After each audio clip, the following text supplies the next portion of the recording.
Welcome to Mastering the Art of Success. We are here. I'm Debbi DiMaggio, and are here with John Frangeskos. He is coming to us from the Hamptons in New York. Welcome, John.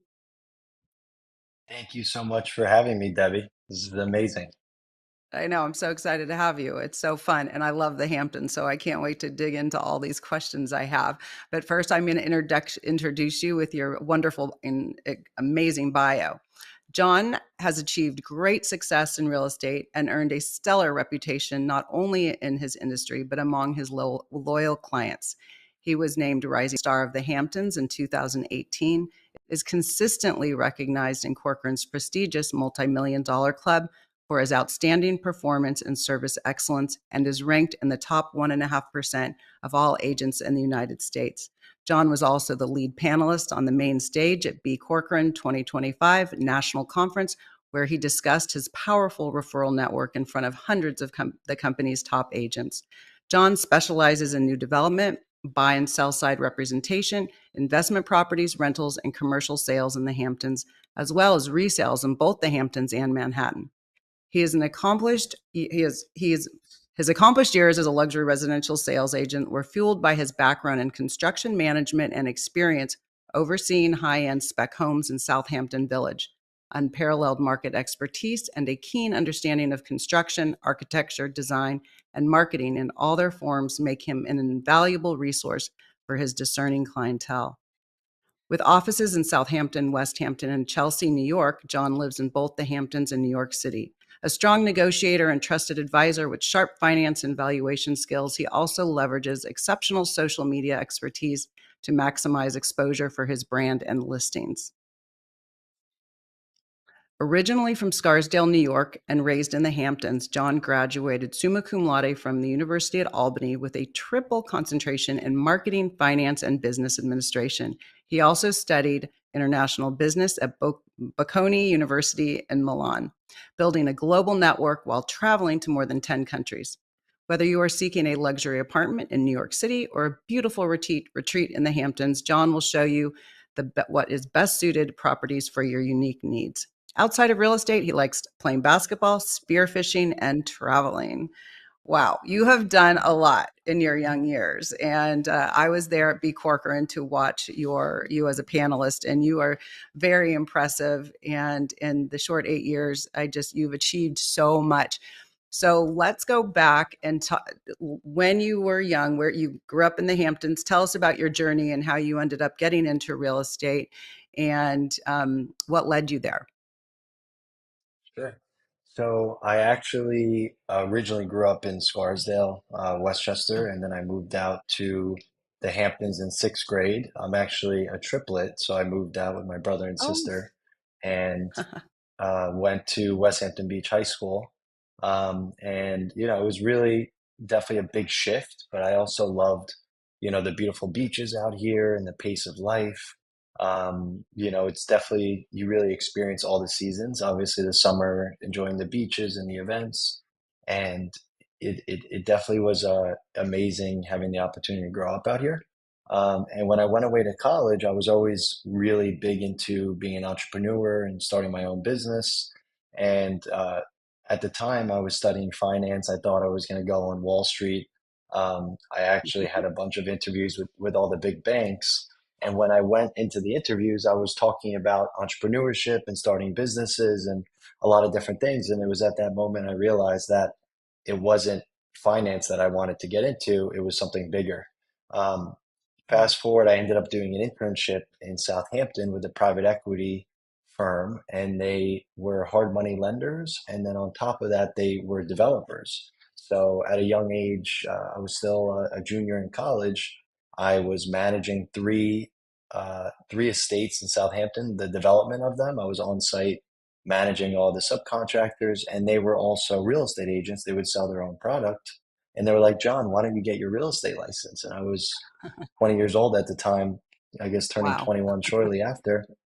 So I ended up getting my license at 21, and I would actually commute on weekends from Albany upstate. I would drive 4 or 5 hours every weekend to try to learn how to work with buyers and how to build my business. And I was actually one of the first agents in the Hamptons, one of the few to do video content, which sounds crazy, but at the time, a lot of the marketing were traditional based, magazines, newspapers, just open houses. So I actually had a best friend from college who started his production company at the same exact time as I started my real estate business. And we did this killer video in Montauk on the Montauk Bluffs. I look like I'm about to, fall off of the cliff in the famous bluffs. And it was so dramatic. And I got recruited by a top team at one of our competitor companies, worked in sports and entertainment. Right when I got in, I was the regional manager of all of the team, of course, of Watermill, Southampton, Montauk, East Hampton. So I pretty much jumped right into it, and I would Wow. do around 10 open houses a week.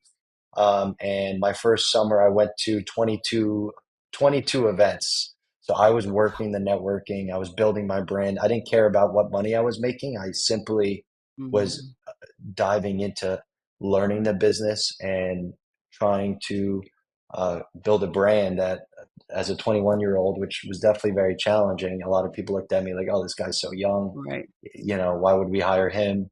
But I really came in with curiosity and wanted to be a sponge, and most importantly, being respectful to all my colleagues and their experience, Mm. and wanting to help others. And that's how I got my foot in the door. That's incredible. I did not know you started so young. So that is, and one of the things I hear a lot about from agents is doing multiple open houses. Well, there's two things that I hear from you. The open house is super important because you are getting in front of people and you are getting experience. And a lot of people will do one open house a week and I did my open house. Well, you were out there doing multiple open houses. The other thing is you had mentors, and the key thing you just said was you didn't care about the money. You were there to learn. And I just love that. I'm actually writing a book right now, and I literally just finishing the chapter on mentorship. And I say having a mentor is more valuable than getting an MBA and paying hundreds of thousands of dollars. So I just want to commend you on that for being so young and when you started and you totally saw that. I love that. So okay, so okay, the Hamptons is one of the most competitive places in the country, if not the world. How let's dive in a little bit. Now you've been in the business a while. There is a lot of competition in the Hamptons. There's a lot of great agents. How are you continuing to keep up with your production that you continue to do year after year? Well, I actually learned about this strategy when I was studying marketing. It was the blue ocean strategy and red ocean strategy. And what it really means is there's two ways of looking at business. There's one, looking at your competitors and figuring out, how do I compete against them? How do I beat them out for business? And then the other strategy, the red ocean strategy, is the idea of not really worrying about the competition and just staying true to yourself and having your own strategy, and just doing everything you can to build your own business. So I feel like there's a lot of agents out here that are very, you know I mean, I'm definitely aggressive, but I'm also not the type to go after other agents. I kind of come in with kindness and respect, and full of knowledge, versus trying to bring others down. And I think if you look at the stats, I mean, predominantly many of our deals are co-broked with other agents. So Mhm. instead of just being that super, competitive, try to push around all the other agents, I'm more, let me collaborate with everyone. Let me share the knowledge that I have. And Mhm. instead of just looking at it like, what listings am I going to get? What buyers am I working with? Oh, why would they work with me versus another top agent that's doing 300, 400 million a year? I look at it, how can I collaborate with more agents? How can we go after different opportunities together and put our minds together? And not only that, how can I continue to challenge myself to become more savvy with all the tools that are coming out, how to best market my clients' properties? And at the end of the day, if you put your best foot forward in everything you do for your marketing, you should align yourself with clients that appreciate your expertise. And that's something Mhm. I've also learned, trying to align yourself with people that see the value that you bring and want to genuinely use your experience and your resources as a guide to, most importantly, do good business. That's absolutely true. And one of my other taglines is collaboration is the key to success. We all work together. We're the neutral party and we're helping our clients. So I love that about collaboration. So tell us, you're in the Hamptons and it is such an exciting, beautiful place. What sorts of, and do you live there full time year round or I do do, you go back? yeah. You So go. I live in a few minutes from Westhampton Beach, so I'm actually a little closer to the city, which is nice. But I have my eyes set on I have a short-term goal. I want to buy another house in Southampton or East Hampton, so I can kind of Oh. bridge that gap and have a house fully deep out east, one in Westhampton, and then also be in the city. And then give us proximity. So from West Hampton, how far is it to New York? And then from Southampton, just to give our guests an idea of how Sure. far that is. So from Westhampton with no traffic to the city could be approximately an hour and 40 minutes.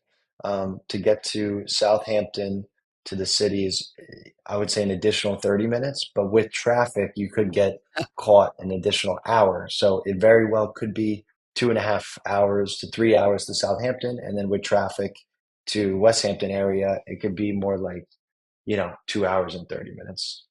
Right, right. So it's not too Okay. bad, but it's interesting because No, every yeah.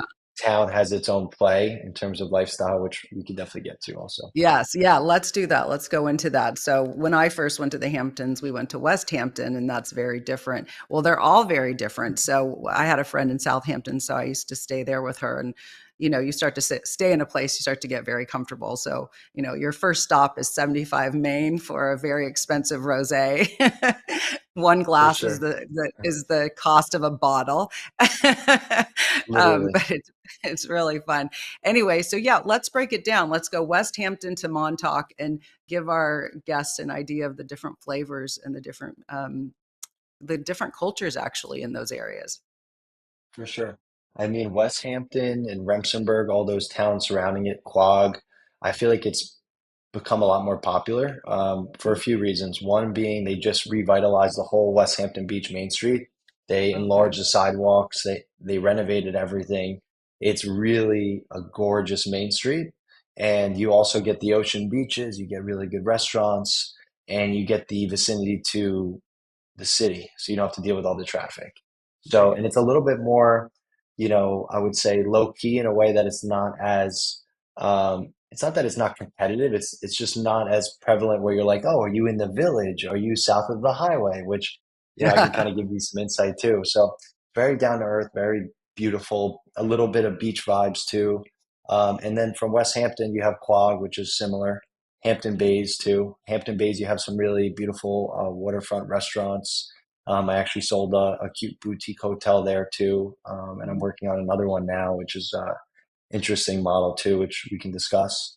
And then when you get to Southampton, it's really Southampton's classic Hamptons. It's almost like when you're in the city and you're in some of these, the most gorgeous classic places. I mean, you have the beautiful Main Street, you have the classic buildings, you have designer shopping, really amazing restaurants, and then you have Cooper's Beach with ranked one of the top ocean beaches in the world year over year. Um, so Southampton is great, and that's evolved also. You have the village, which is really being close to town and close to the ocean. And then you also have north of the highway, which is, a 10 to 20-minute drive from north of the highway to the ocean beaches. And there you get a lot more acreage. You get these big estate properties. Some of them are more woodsy than others. So if you like privacy and you want space and big homes, that's a good place to be. Um, so Southampton's a great spot. And then to transition to some of the other hot spots, Sag Harbor has been one of the trendiest, hottest places in the Hamptons. It's all about the boating and the yachting, the restaurants.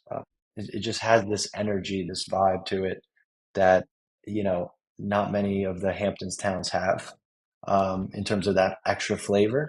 Um, and that's a good spot. My partner James, he actually has a sailboat in Sag Harbor too, so we go out on his Hinkley yacht sometimes, which is fun. Oh, fun. Um, so that's some of the things about Sag Harbor. And then you go to, I mean, there's so many towns. There's Sagaponic, Sag Harbor, but just to share, I guess, about East Hampton, that's also like a really high-end, gorgeous. You have like 100 to $200 million properties south of the highway, compound estate-like properties on the ocean. So that's, really, I mean, when you look at the movies and you see Hamptons, you see Southampton Estate section, you see East Hampton Estate section, and that's also you have all the best shopping and food. It is far out there though, so that's Right. the difference. Once you're in East Hampton, you're not really leaving. You're staying, hanging out there. Maybe you venture to Sag Harbor, but you can also go to Montauk, which is also a huge beach town, which is originally it was all fishermen and more of a beach town, and now it's evolved into more entertainment and nightlife and a little bit of everything. Very different, I'd say. Montauk kinda I'm in California, and Montauk reminds me a little bit of Santa Cruz. Very, Southampton and East Hampton would be Beverly Hills, and Montauk would be a little bit like Santa Cruz, just very different. Yeah. Um, but but still Have you pricey. seen some of the people? Have you seen some of your clients? I mean, I think the lifestyles are very similar in many ways to some of the Yes, beautiful spots in LA and California. Do you see a lot of yes. those clients through the grapevines that own out east? They're curious about the lifestyle. Do they come out that way? Is that what you're Yeah, saying? I would say more LA people would go out that way than Northern California. So Northern California, you have North and South, and a lot of people, I mean, it's very different. It could be two different states. I love LA. I have a place in LA, but most Northern people stick in Northern and LA people stick in LA. That's a whole other topic. But I would say definitely more LA people would want to go to the Hamptons for sure. I nice. just love it there. It's so beautiful. It's so clean too. It's just, yeah, it's very clean. And I love how they have all the benches right next. And, I was with my family and, my dad could sit down, we could shop, he could sit down, the men could sit down while, the women are shopping. And it's incredible. I love it. Okay. So you have a house right now or an estate right now. I think the one you sent, is that on the market right now? Yes, that is on the market, Tell us and about that that property because I'll share it. sure. So that's 150 Edge of Woods Road in Southampton. That's the location I was telling you about, north of the highway, where you get massive acreage. That's our luxury home builder, Matt Pentoffel. He actually built the Hamptons Designer Show House 2 years ago, which was sold last year too, and that was in Bridgehampton. So he's a very high-end builder. He does some of the most beautiful builds out there, in my opinion.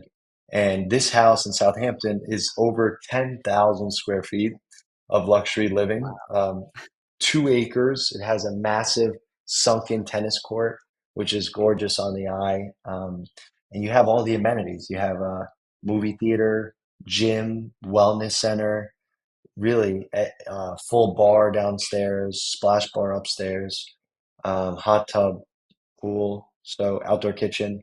So, these properties have really turned into, compound slash lifestyle play where you don't really even have to go anywhere. A lot of these people work from Right. home. They're spending more time out there on the weekends in the fall, in the spring, and that property is asking $12 million. So we actually, the nice thing about that property is when you do open houses for homes like that, or even private showings, it's funny because on any given Saturday you could have a top Fortune 500 CEO walk in, which I have had Wow. recently, where you're Oh, giving him and his wife a full tour of the home. And then naturally you're like, oh, can you sign in for the show log? And you look him up after the showing, and he's some big time, um, you know, entrepreneur that you follow up with to try to build rapport with. But that house is gorgeous. We just did some video content there yesterday. I'm definitely going to get some more content, and then also I'm doing an open house this weekend, which should be fun, between 1 and 3 p.m. that's great. I didn't know if you were holding if agents were holding open these huge estates. So you are allowed to hold them open, and I can't even imagine the people that are walking through the house. So with that, where do most of the clients come from? It could be from all ranges of price points, but where are most of the clients coming from to the Hamptons? And does any do what's the majority of people who live there full time?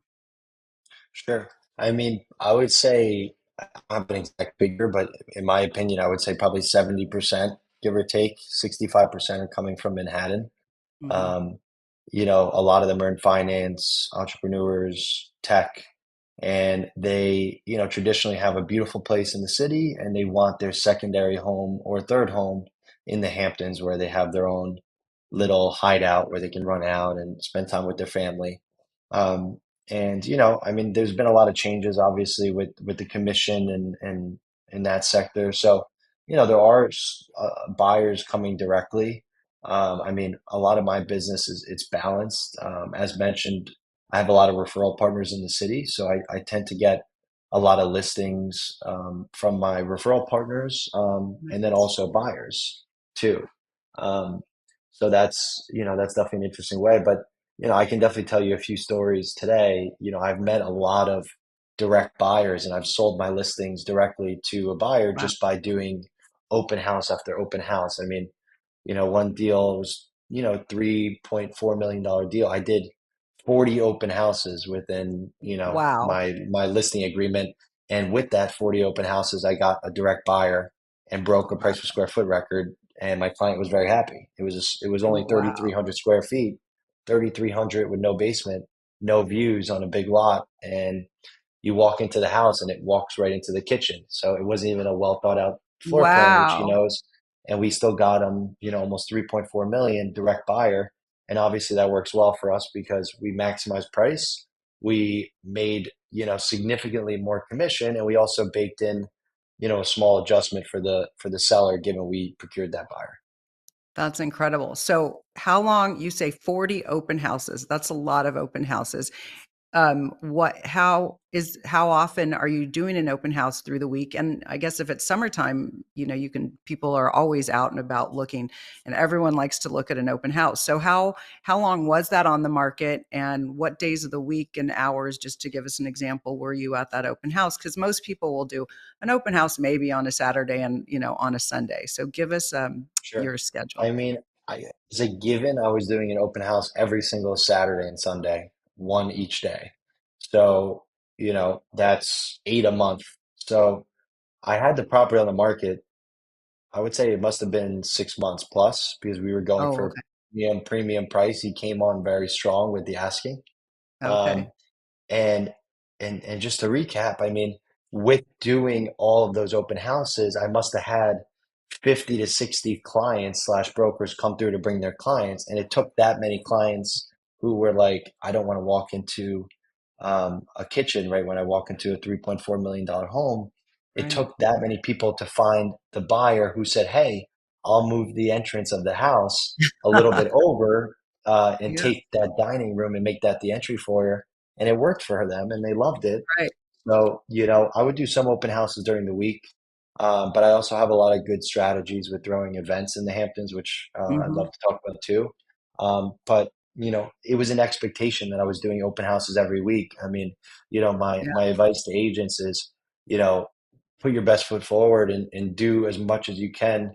Do open houses, do social media, do events because you only have one shot to sell it. So, whether you're overpriced or priced well, if it is overpriced, you have to work it and service it where you can advise them, say, hey, we've done 20 open houses, we've had 15 showings, everyone's saying it's priced Right. aggressive and the pricing's off.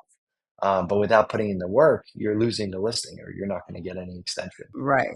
You have to get that validation, and you have to get that input. I agree with you. So yes, let's talk. We used to do a lot before COVID. I used to do a lot of parties, and then they kind of waned off. But tell us about the parties and events that you throw. I've seen some of the things you've done on Instagram. It's incredible, and what a beautiful place to host these events. But share a little bit of those with us. Sure. I mean, we've done a multitude of events. I mean, one of my favorites was we did one this year for pretty much like it was like a New Year's, post New Year's, Christmas, just a holiday party in the Hamptons. And the idea with the events, I always say, is when you throw an event, you never make the event about marketing the property. You never make the event about Oh, come to my open house or broker open or this or that because it's not that people aren't supportive, it's just not everyone wants to spend their Friday night or Saturday night coming to support your broker open house. So what I right. would do is I would always position the event surrounding it by the entertainment, by the food, by the drinks. Mm, So it's funny. What I would do quickly is I would get a private chef in some cases, one private chef that I know. I would have a bartender, and then I'd have live music. So that nice. triple combo of entertainment, food, and drinks gave me kind of like the opportunity to throw an event. And on top of that, I would have three prime sponsors, which I think this is replicable in any market. I'd have a Yeah. mortgage banker, Okay. a title company, and attorney, and they would cover everything. It would be minimal. We would throw the big party. I'd invite everyone and make it about the entertainment, and we get a lot of eyes on the property, and most importantly, service the listing, and Mhm. hopefully create the buzz needed to sell it. Right, and all that social media because it's probably a beautiful house, so everyone's posting about it, I would imagine. So, Exactly. Yeah, posting and tagging is always nice. yeah, exactly. What's one of your favorite events that you threw? I would say, I mean that event was at Five Widow Coopers in Sag Harbor. That was a huge turnout, but we also had a nice event at that house that I sold, where we had the 40 open houses, and we actually had a live performer where he was playing the guitar and drums, and at the same time we threw an art show because one of Oh, the owners had a best friend that had art in the house, so she came and did a showcase of her art. So nice. we did like an art show slash live performance and drinks, and we had a lot of people there, and ultimately it was a great success. That's awesome. And then did you sell it shortly after that, or do you Yeah, recall? shortly after we finally we made a deal. So That's incredible. um, and through events and obviously you get a lot of social media content. You're able to network with a lot of people. I mean, I actually met that client at a local bar slash restaurant dancing on a Saturday night. So, um, You you never really can know. meet, you never know where you can meet someone. Right, absolutely. All right, we're gonna go to a quick commercial break, and we will be right back with John, rockstar John from the Hamptons. We'll be right back.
Welcome back to Mastering the Art of Success. I'm your host, Debbie DiMaggio. We are here with John Frangeskos. First, I have to ask you, I'm 100% Sicilian. DiMaggio is my maiden name. And what is the background on your last name? So I'm actually half Greek. So my dad was born in Athens. It actually used to be Frangeskos when he was growing up, and he changed it when he, you know, sh I guess during middle school or when he was young to Frangeskos to Americanize it a little bit. So it That's used to funny. be Frangeskos, which is a little harder to pronounce. I was gonna say that's a little hard, and yeah. Okay, let's go. We met at B Corcoran in Nashville at our first B Corcoran conference. I thought it was really great. I met so many cool people. It was we had just merged with Corcoran, and I'd been on to conferences before, and they were okay, but I really fell in love with the B Corcoran conferences because I felt like we were all throughout the country and even the world. We were all very similar and like-minded, and just really bonded with a lot of us. And I met you there, and then I saw you again in Scottsdale. So share with us your how, you've probably been to more, but share with us your experience at the B Corcoran conferences. I mean, it's been, a tremendous experience. I think, being in real estate as an independent contractor, sometimes can be, I would say, scary, but also lonely, because you have to rely on yourself to create your own business. And I think Corcoran does an amazing job creating this nationwide event because it really brings together all of us agents and not only brings us together, but really provides that avenue for collaboration and putting different ideas together. And as I mentioned, it's almost like a vacation that we have where we can all go together and tell our clients, hey, we're going to a nationwide conference, like to put our ideas together and talk about your property. And it really gave us the chance to, sharpen our skills and meet connections like you and I. We're now, you know, I know you for California, and you know me for the Hamptons. So it's really remarkable. I think it's great that Pam Liebman is there too, Right. talking with all of us. It's just an inspiring chance opportunity, and I've done multiple deals even just from the corporate itself, just meeting agents Wow. that didn't really know anyone in the Hamptons, and um, I I think that's really the beauty of working at a company that has a culture that is open to that. And I think, we saw recently Corcoran expanded again, and now we're in Germany. So, I mean, we're a global company now. So I think it's, that, with the combination of the technology and now integration of AI, I think there's no better time to be in real estate and then also at Corcoran than now. Right. Absolutely. No, it was, and it is like a vacation. It is very fun. The roundup cowboy party at the end was very fun. And I really love all the panel discussions. I mean, when you spoke, it was incredible. Well, you did tell us earlier about what you spoke about, but what advice would you give to agents who are just getting started? What should they do? A lot of times people take a long time to get their license. They're so excited and they think they're just going to be an agent right away and they're going to sell a bunch of houses and get a bunch of clients. So share with us your advice to them. I would say the first thing I would focus on is building knowledge, and that may be looking at your local MLS and scavenging through all the recent sales in different neighborhoods. I think at least having a foundation of what's selling and what you get at each price point will really give you that backbone and at the very least some talking points when you're talking with other agents.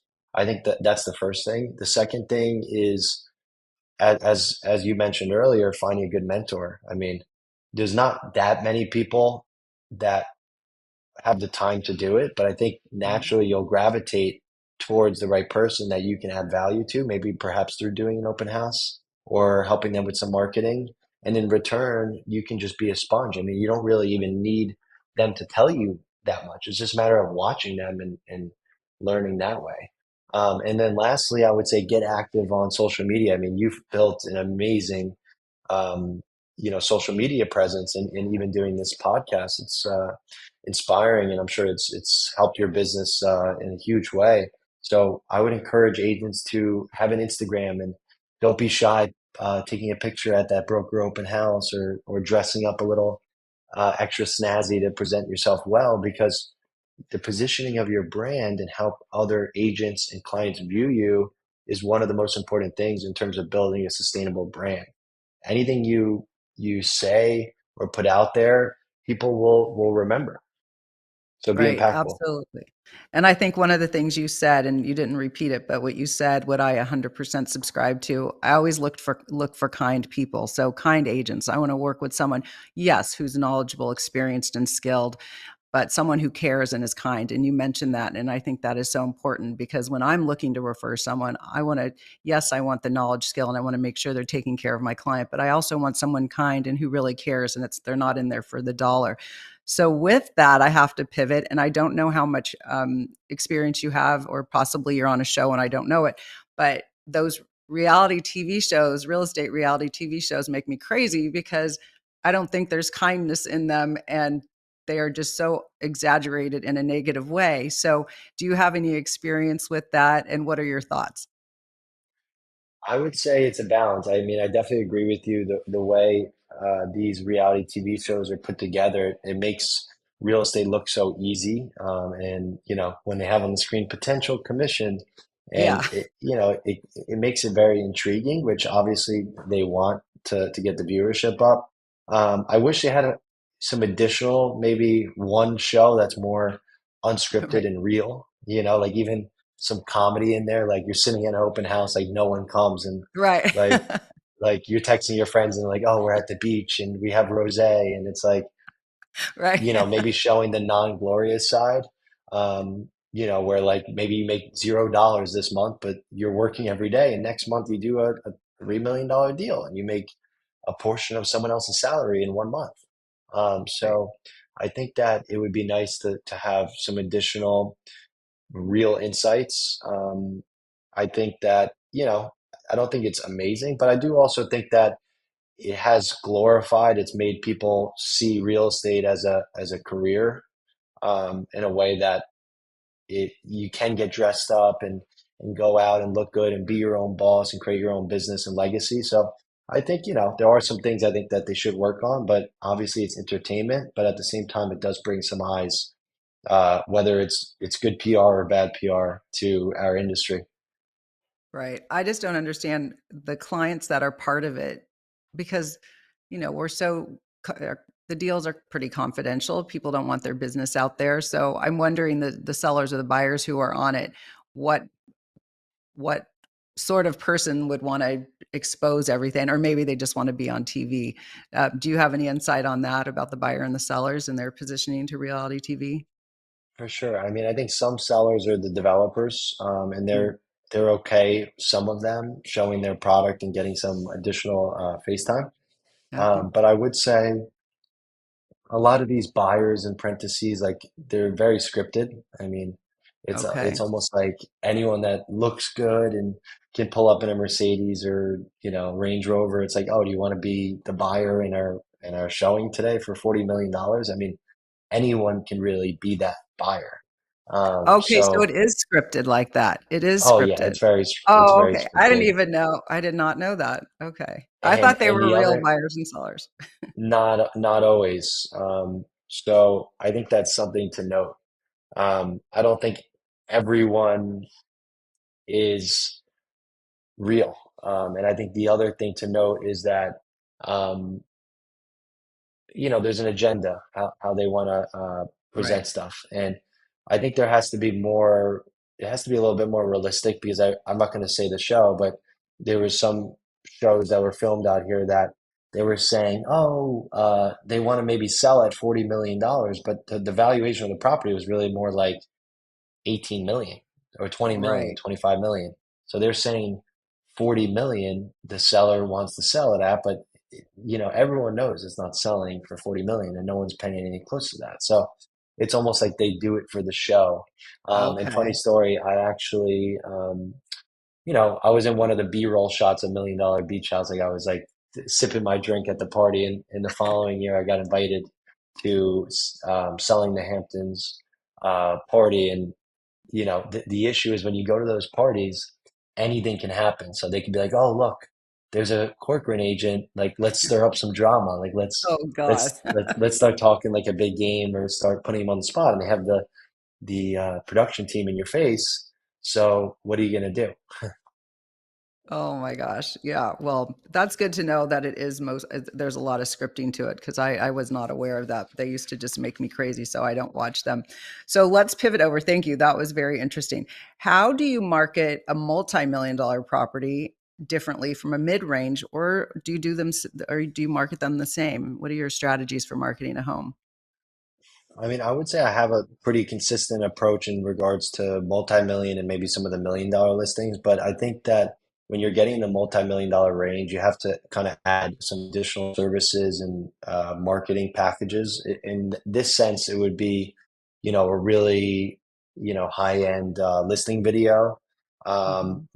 I would have Rise Media come in and they bring in the drones and the audio, and you're like, welcome to this new 10,000 square foot estate. Like, and talk about some of the key features and get people excited. Like you almost make your own show out of it.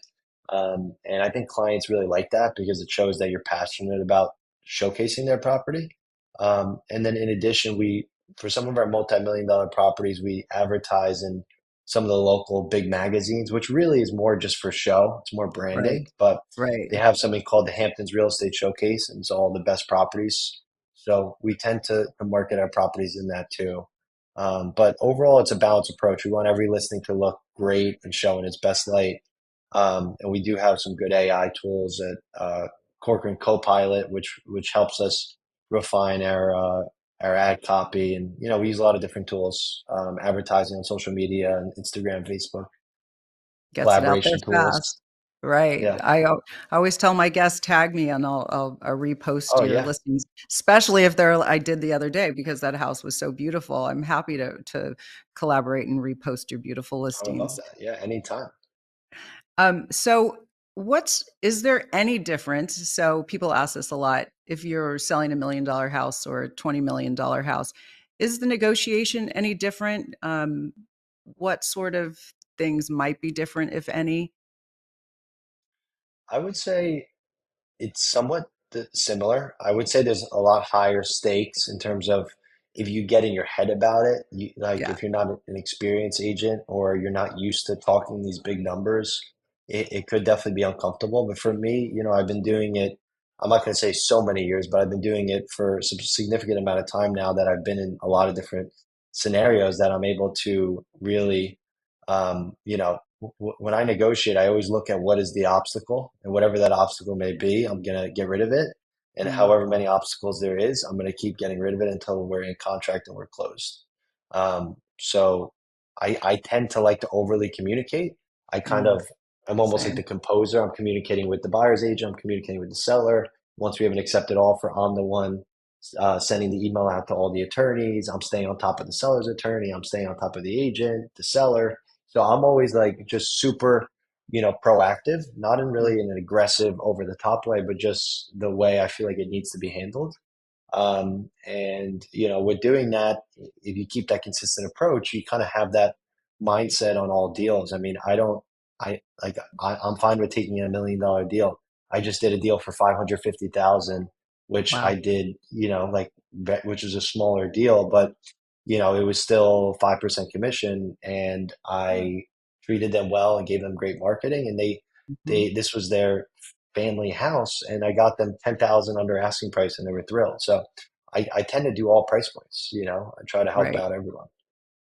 That was one of we made it we created a tagline years ago because, you wanna show your beautiful listings online. You don't wanna show, things that don't look great when you're trying to market. Sorry. It's totally Uh, fine.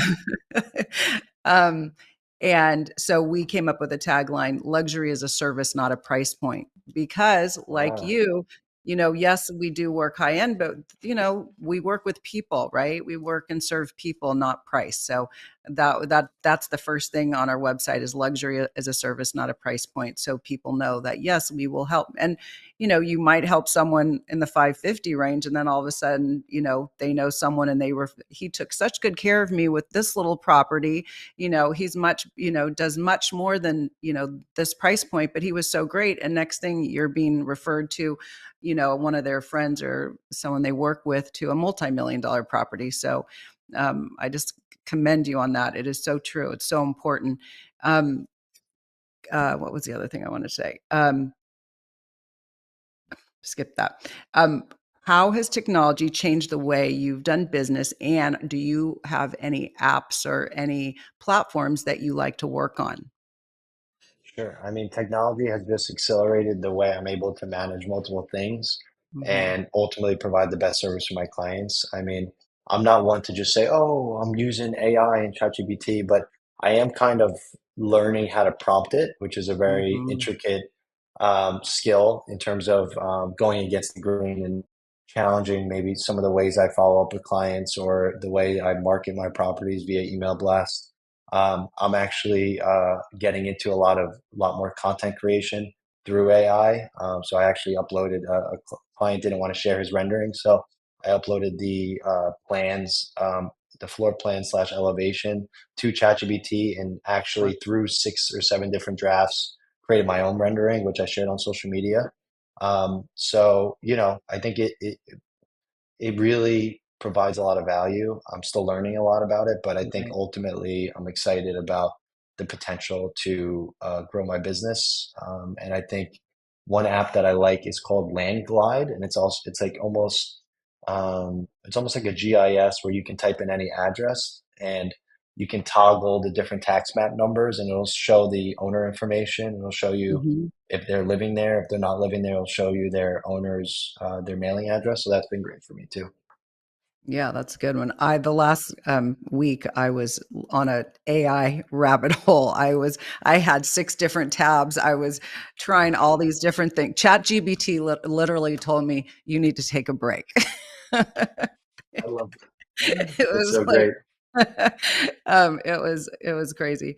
Oh, I remember the question I wanted to say, or I wanted to talk about, was about when you're working with someone in $1 million property, or $5 or $10 million property. What I love is that I had a client once. Sometimes if someone hasn't bought or sold property, they don't know, they might read a book, and then that kind of interferes with what you're trying to educate them or talk with them about, because you know the market so well and you've been doing this, so you know how to guide them. I had a client once, and he was super smart Wall Street guy, and he said to me, Debbie, I know what you do. You know what you do. I don't know. I will stay out of your lane.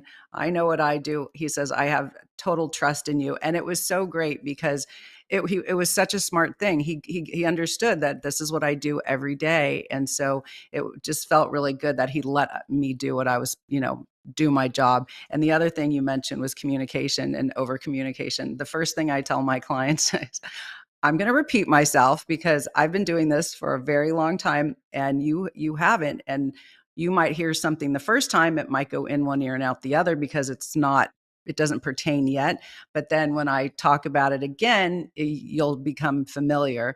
And so whether it's over communicating or communicating, I think you cannot, no matter what price point, communication is so important. And the other thing you mentioned was, uh, oh, the cat. You said you're the composer. So I wrote a book, 52 Ways to Achieve Success in Real Estate, and I called it The Captain of the Ship. The realtor has to, well, one, whether you're the buyer side or seller side, it doesn't matter. But the realtor has to be the captain of the ship. They have to coordinate, whether in New York, lawyers, here we have title companies, and the lender, and the other side, the agent on the other side. Everyone your transaction coordinator, everyone has to be informed in order for the deal to run smoothly. And of course, keeping the clients informed. So that is another thing I totally identify with you on. I'm going to do some quick fire questions. Sunrise or sunset on the beach? Sunset, Montauk or Southampton for a weekend getaway? Montauk, Favorite Hamptons restaurant for a celebratory dinner? $2 journal in Sag Harbor, Best place to grab coffee before a morning showing? One Trick Pony in Westhampton Beach, If you could sell any celebrity their Hamptons dream home, who would it be? LeBron James, the basketball NBA star. That's right, because you play basketball. What's one Hamptons tradition you never miss? I would say the July 4th fireworks. Most surprising thing a client has ever asked for in a home. Indoor pool, kind of uncommon. Are there indoor pools there? Not many, but No. some. Favorite off-season activity when the summer crowds leave? I would say fishing. And where do you fish there? Well, I to have boats. I also go on these party boats in Montauk where you just hop on and they take you out to Block Island, the lighthouse. It's fun. Oh, nice. What is your favorite part of living and working in the Hamptons? I would say meeting all the amazing clients that I work with and how peaceful it can be other than dealing with traffic and the food. If you had one perfect Hamptons day, what would it look like? I would say waking up, getting an amazing coffee and egg sandwich, going to the beach, going to a waterfront restaurant for lunch, and then maybe going to see a live band at night. I love that. Do you have a favorite neighborhood or hidden gem you love introducing clients to? I would say Sag Harbor Village is probably one of the most charming places that not everyone knows about, and I think that I'd love to show people more about that. Yeah, it's an I we would stay in Southampton and we just started exploring the other Hamptons hamlets a little bit more, and we went into Sag Harbor because of one of the Corcoran agents told me to check it out, and it was very cute, very quaint, very different kind of vibe and village, but and then again on the water, so it was very different. It was so nice. So how could well I can't I usually ask this question because I'm talking to older people. What would you tell your 25-year-old self? So let's say what would you before you started out in business, what advice would you give your younger self? I would tell my younger self to be patient and that you may not see what the end result's going to be and what all this hard work will lead to. But just keep the positive attitude, keep your head down, and know that everything's going to pay off. I love that. That's perfect. So how could people get a hold of you, John? They can follow me on Instagram at jfrangeskos. They can also text me 914-602-3656 or give me a call. I'm always happy to spread my knowledge and help with mentorship as best I can. Well, this was so wonderful. I am so excited that we got to do this. Thank you for being on my podcast and for all your advice. And I look forward to coming to the Hamptons. And one of my favorite times to go to the Hamptons is actually the winter. I like the beach, but I prefer to be on the beach when you can be bundled up and just walking on the beach and the sand there is just beautiful and white and just listening to those waves. So you are very fortunate to be selling in the Hamptons and I look forward to coming and visiting you one day. Thank you. I'm so excited to see you out in the Hamptons and Mastering the Art of Success podcast is a huge hit, and Oh, I'm honored to be here. And it's beautiful how you do this. thank you, sweetie. Pop up. Thanks so much. Thank you. Thank you. Tune in each week for another episode of Mastering the Art of Success with host Debbi DiMaggio. Thursdays, 2 p.m. Eastern. Real stories, real strategies, real success.